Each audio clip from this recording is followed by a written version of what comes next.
Assalamualaikum warahmatullahi wabarakatuh teman-teman. Perkenalkan nama saya Alfa Junedi. Bisa dibilang saya adalah salah satu alumni dari Tukaran Mahasiswa Merdeka 2 yang diselenggarakan oleh MBKM atau Kemendikbud ya. Kali ini aku akan menceritakan kesan pesan atau pengalamanku selama PMM.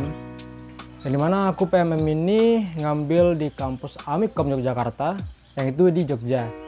Sebelum itu aku ingin perkenalkan dulu.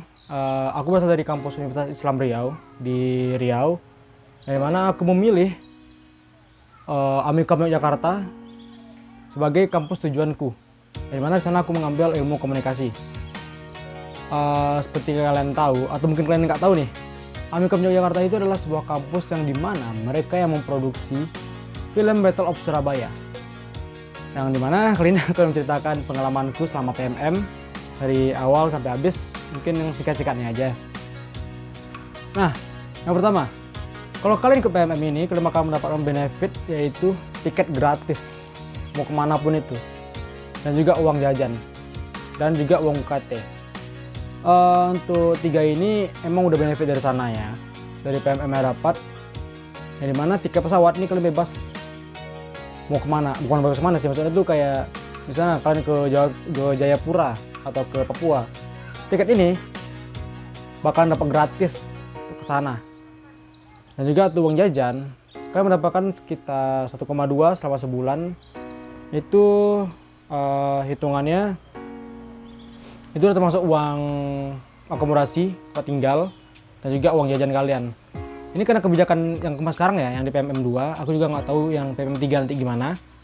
Dan juga uang UKT. Uang UKT ini adalah uang kuliah, yang mana kalian mendapatkan 2,4. Namun ini mungkin nunggu kebijakan kampus lagi ya nanti, karena aku juga nggak tahu, karena sampai detik ini aku bikin video uang UKT, uang kuliah aku masih belum cair.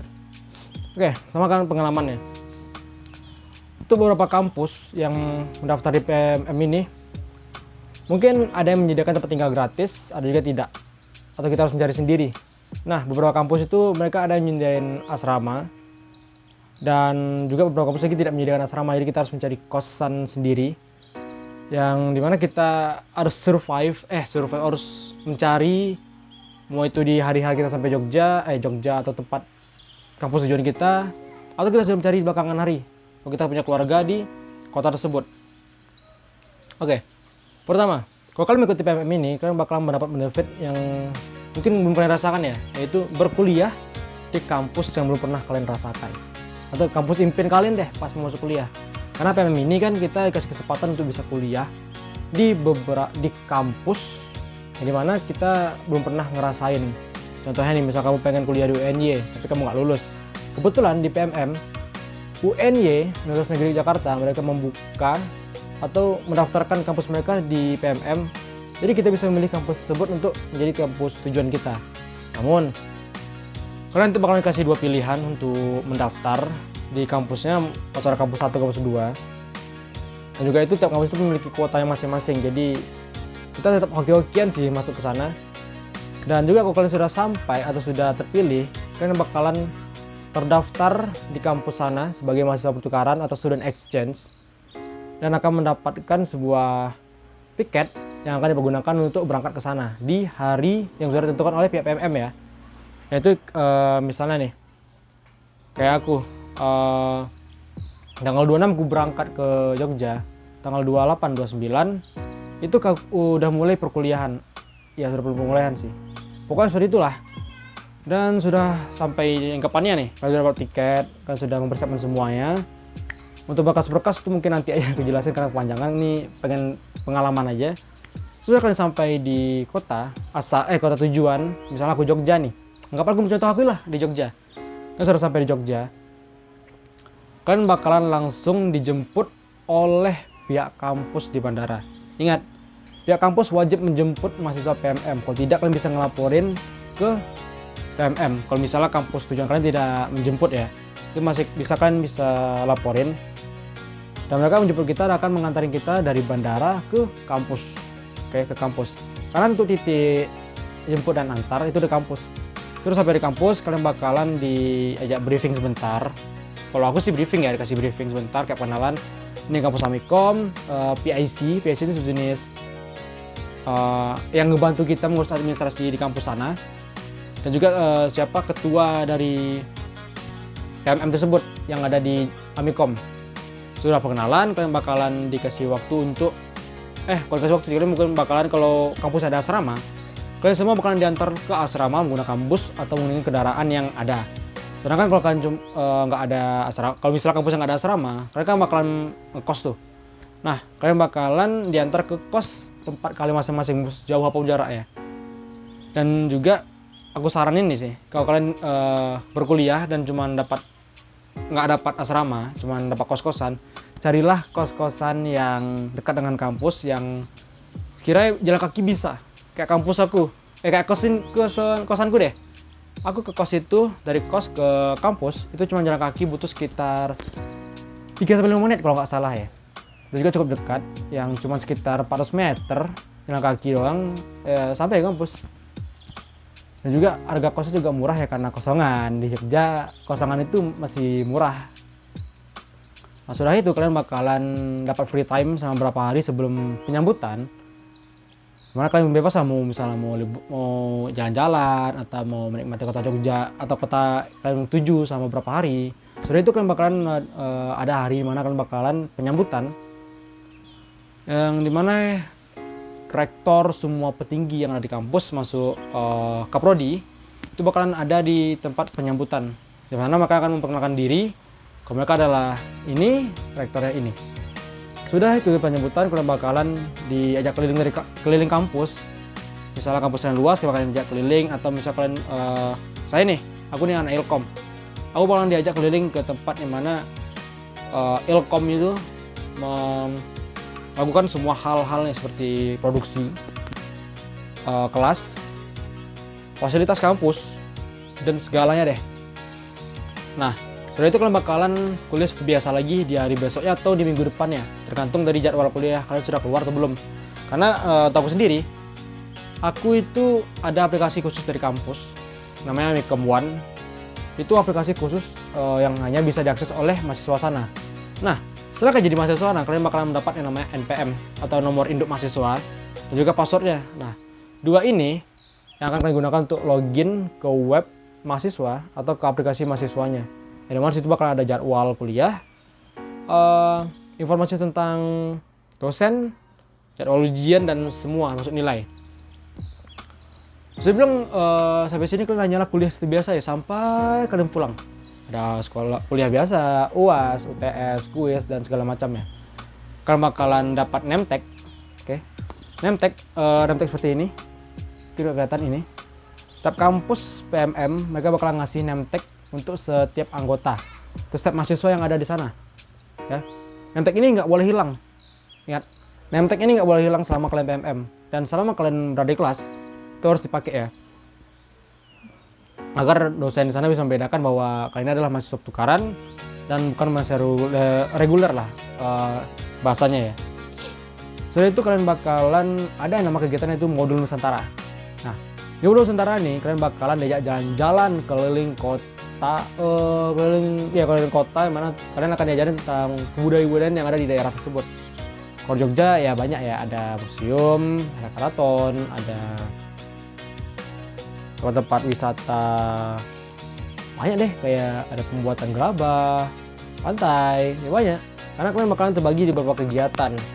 Ada kegiatan modulnya, inspirasi, kontribusi sosial, dan refleksi.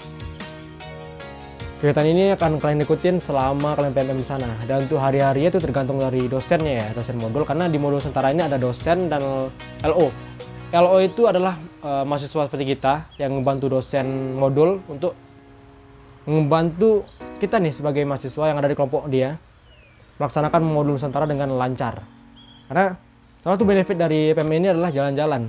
Ya, setelah kalian kuliah, kalian bakalan ada namanya modul Nusantara tiap minggu. Ya, tiap minggu sih. 1 kali seminggu. Tergantung jadwal juga sih. Kadang ada yang nggak kegiatan. Kadang seminggu kadang sebulan itu cuma ada 3 kali modul dalam sebulan. Bahkan ada bisa full 4 kali. Itu juga tergantung dari dosen modulnya masing-masing. Lalu Ya banyak deh kok kegiatan modul Nusantara itu harus kalian ikutin ya, wajib. Karena kalian bakal ada yang namanya laporan tiap bulan. Laporan bulanan inilah yang bakal menjadi uang jajan kalian selama di Jogja. Karena kalau kalian nggak bikin laporan, dana kalian bakalan telat cair. Karena dari yang ku alamin selama ini, misalnya nih ada yang telat ngumpulin laporan, dana kita semua ditahan atau nggak diproses dulu karena sistem dari PMM ini mereka akan menyerahkan berkas-berkas satu kampus itu langsung semua, jadi nggak satu-satu gitu. Jadi mereka kalau udah semua langsung dikasih ke pihak LPDP namanya. LPDP itulah yang ngurus pendanaan kita, uang kita. Walaupun ya selama ke PMM lumayan telat sih uangnya. Bahkan ada yang telat sebulan 2 hari, ada yang telat hampir 2 bulan kayak sekarang nih. Bulan keempat nih telat nih, serius, gak bohong. Lalu sama kayak PMM, kalian bakal ada yang nama kepala suku. Kepala suku ini adalah perantara antara mahasiswa dan PIC kampus tujuan dalam mengantarkan kritik, saran, atau kegiatan-kegiatan yang kalian lakukan. Kepala suku inilah yang bertugas menghandle semuanya. Jadi kalian saat PMM nanti, kalau kalian udah ada lulus gitu, udah masuk ke grup khusus kampus kalian, pilih kepala suku yang betul-betul bisa bekerja, bisa dipercaya, yang bisa akrab juga ke kalian semua, oke? Dan juga untuk Modul Nusantara itu udah, kalian bakal mengadakan UAS, UTS seperti biasa. Dan juga pelepasan. Pelepasan itu adalah salah satu momen tersedih sama PMM karena bisa dibilang kalian selama 4 bulan setengah udah bersama-sama, udah kadang ada yang ngekos bareng berdua, pergi makan sama-sama, jalan-jalan sama, bakal ada yang dapat jodoh di sana kan. Cuman karena pelepasan kalian bakalan mencar lagi ke daerah kalian masing-masing. Ya itulah momen tersedih dimana bakal nangis-nangis, udah dapat jodoh malah LDR. Dan juga momen yang berharga selama PMM itu banyak. Yes. Kalau ceritain tuh banyak, bahkan ada dimana kita sudah sedih sama-sama, ada yang makan bareng, malah ada yang nggak ada uang, dan dia mencoba bertahan untuk makan. Ya, itulah hal-hal yang bisa aku ceritakan selama PMM. Karena banyak hal menarik yang bisa kita dapat selama PMM ini. Walaupun kita cuma 4 bulan setengah kita di sana, tapi kita bisa mendapatkan relasi atau teman-teman baru dari seluruh Indonesia. Bisa itu yang di Jogja, teman-teman reguler, kelas kalian tuh kalian bisa akrab sama mereka. Juga teman-teman kan dari seluruh Indonesia, mau itu dari Sabang sampai Merauke. Karena temanku sendiri ada yang dari Merauke, beneran dari Merauke loh, teman aku sih. Dan juga dia satu kelompok modul denganku. Dan juga sedih sih kalau dipikir ya. Nah, mungkin ini aja untuk cerita singkatnya ya dari PMM ini. Mungkin aku nggak tahu sih apakah masalah persyaratan akan berbeda dengan PMM 3 nanti. Dan mungkin sekarang sih, sekarang ini lagi proses pendaftaran kampus. Kampus mana yang akan mengikuti PMM itu lagi pendaftaran sekarang. Dan kemungkinan kalau sesuai seperti tahun lalu, itu pendaftaran PMM untuk mahasiswa akan dibuka sekitar bulan Maret sampai April. Ya, sekitar bulan itu deh akan dibuka pendaftarannya. Dan kalian pengen coba ikut, tekan aja cek di IG program mahasiswa mereka. Dan jika yang bertanya bisa di komen atau bisa DM aku aja di IG. Karena mungkin ada yang ingin ditanyakan itu seperti dana atau syaratannya dan lain-lainnya, boleh tanyakan aja karena aku juga open sharing aja sama pengalaman aku sama di Jogja, sama aku jadi mahasiswa, tukar mahasiswa deh. Banyak sih hal yang gue dapat, dan sekarang gue udah pulang ke kota asalku yang dimana aku membawa semua kenangan dari Jogja, kenangan sedih, bahagia, semuanya deh udah gue bawa ke kota asalku Pekanbaru. Mungkin segini aja untuk pengalamanku selama PMM di Yogyakarta atau di Amikom Jogja ya. Amikom Jogja itu satu kampus terbest, kayaknya terbest yang pernah aku masuki deh, karena dari segi fasilitas mereka sangat mumpuni. Mungkin sekian dari cerita-cerita saya ini, cerita aku ini. Kalau yang tanyaan silahkan di komen aja atau di IG juga boleh. Dan tukar sementara bermakna selamanya. Assalamualaikum warahmatullahi wabarakatuh.